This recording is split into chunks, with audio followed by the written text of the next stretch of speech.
मेरे को समझना है कि एक इंसान कैसे डिफाइन करे कि उसको एक्जिमा है या सोराइसिस है. ओके, सोराइसिस में इतना इचिंग नहीं होता है, only if it is acute तो हल्का सा इचिंग होता है. दिखने में वो अलग लगता है. It is usually circular and scales बनती हैं उसके ऊपर. फिर जब वो स्केल्स निकल जाती हैं तो एक रेड, एंग्री रेड लुक रहता है. तो एक्जिमा में ऐसा नहीं होता है. Eczema is dark, it's dry, it's thick, the patch is thick. और ऐसे अलग अलग फिश स्केल टाइप के स्केल्स नहीं होते हैं उसमें जो सोराइसिस में होता है. तो अक्सर इट्स डिफिकल्ट. आई थिंक आपको बहुत तजुर्बा हो जाना चाहिए टू कीप सीइंग कि क्या रहे. बट यूजुअली अगर बहुत इचिंग हो तो आप समझ लीजिए शायद ये एक्जिमा है. हाँ, और एक्जिमा आपको यूजुअली फुल बॉडी, बहुत अगर सिवियर हो, एटोपिक डर्मेटाइटिस हो, फैमिली ऑफ एस्थमा हो तो उसमें भी एक्जिमा बहुत कॉमन है. Skin, so eczema is skin asthma. Okay. हाँ, सो अगर पूरे बॉडी पे हो रहा हो तो भी ठीक है, but some most of the time it's also localized, कि जहाँ आपको एलर्जी हो रही है वहाँ पे एक्जिमा हो जाता है क्योंकि आप खारिश कर रहे हो. तो इससे भी आप डिफरेंशिएट कर सकते हो. But by and large, it's the look and the fact that psoriasis doesn't itch so much. And it spreads to the entire body over a period of time. Psoriasis, it spreads to the bones also. So you do get psoriatic arthritis. Eczema doesn't spread to the internal organs. So how do you control psoriasis? You have to take medication. And the basic thing कि आप soap free face washes, body washes use करिए, आप detergent से दूर रहिए, आप moisturisers लगाइए, आप ओमेगा 3 ज़्यादा लीजिए, आप अल्कोहल एंड निकोटीन से बिल्कुल दूर रहिए. These two things, yeah, they will. And another important thing is stress, because stress will just, explode the psoriasis. So, आज के लाइफस्टाइल में अल्कोहल, निकोटीन, चाय, कॉफी, ये सब से दूर रहना थोड़ा मुश्किल हो जाता है बहुत लोगों के लिए.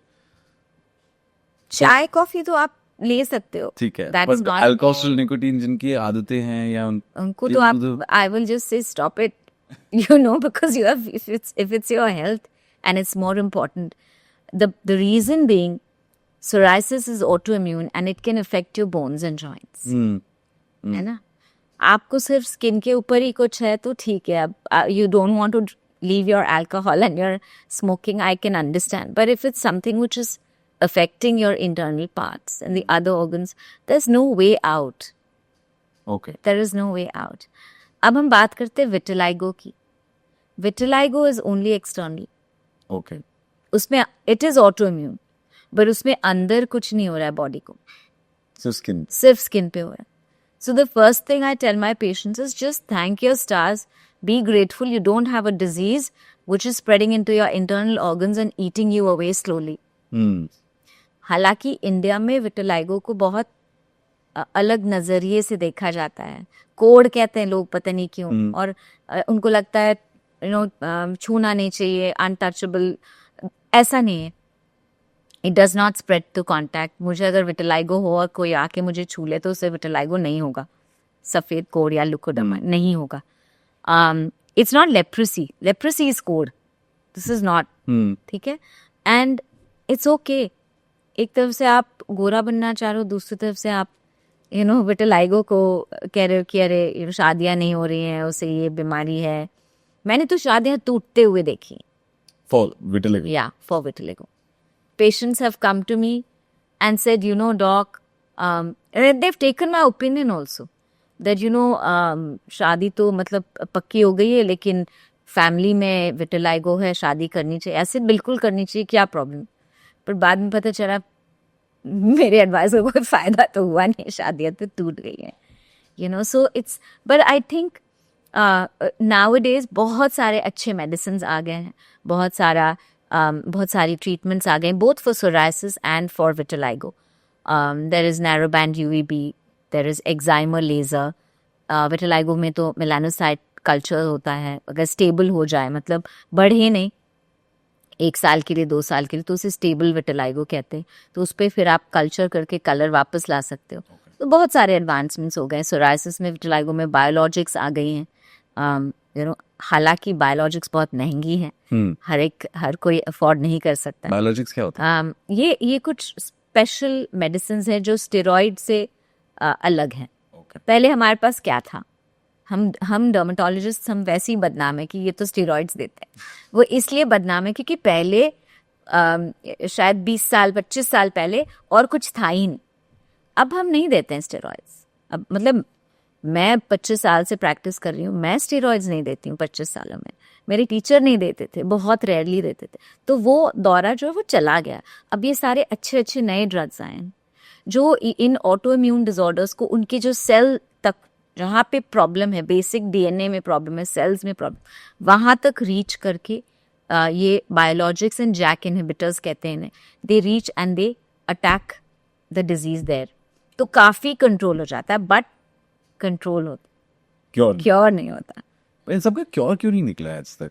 चल रहा है, research and development. that's why we are humans.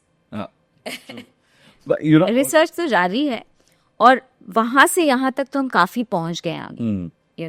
जहाँ कुछ भी नहीं था, सिर्फ स्टेरॉइड्स थे, और अब तो बहुत सारी अच्छी दवाइयाँ, सेफर मेडिसिन आ Safer गई हैं, medicine. सेफर क्रीम्स आ गई। यस। अच्छा टेल मी वन थिंग, ये सारी जितनी आजकल जो मार्केट में क्रीम्स, सीरम्स और ये सब आ गए हैं, क्या ये सच में काम करते हैं कि ये एक बिजनेस बढ़ाने का तरीका है? And I want to be very candid and honest with you.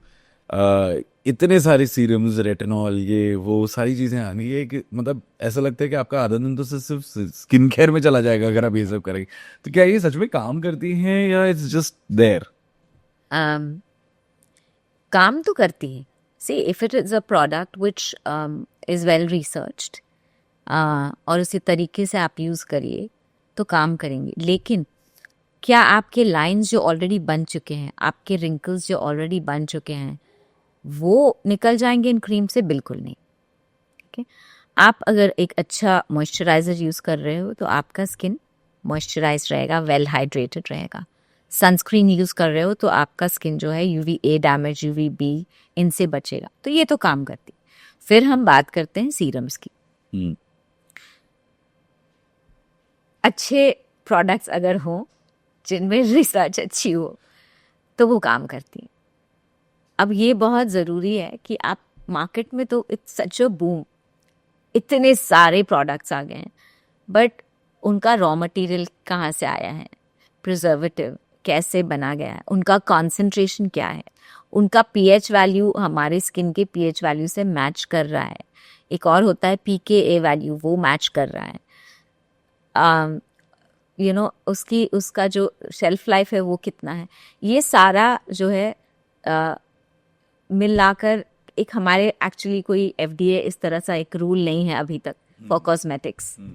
We don't होना चाहिए, पर वी डोंट नो कि जो वो लिखते हैं और जो वो कहते हैं और वो जो क्लेम करते हैं, सच में वो कॉन्सेंट्रेशन है क्या? सच में ये ऑर्गेनिक या नेचुरल प्रोडक्ट है, या नॉर्मल केमिकल प्रोडक्ट भी इसमें अगर आपने लिख दिया कि इसमें इतना ग्लाइकोलिक है परसेंटेज, 12% ग्लाइकोलिक, क्या सच में वो है? We don't no.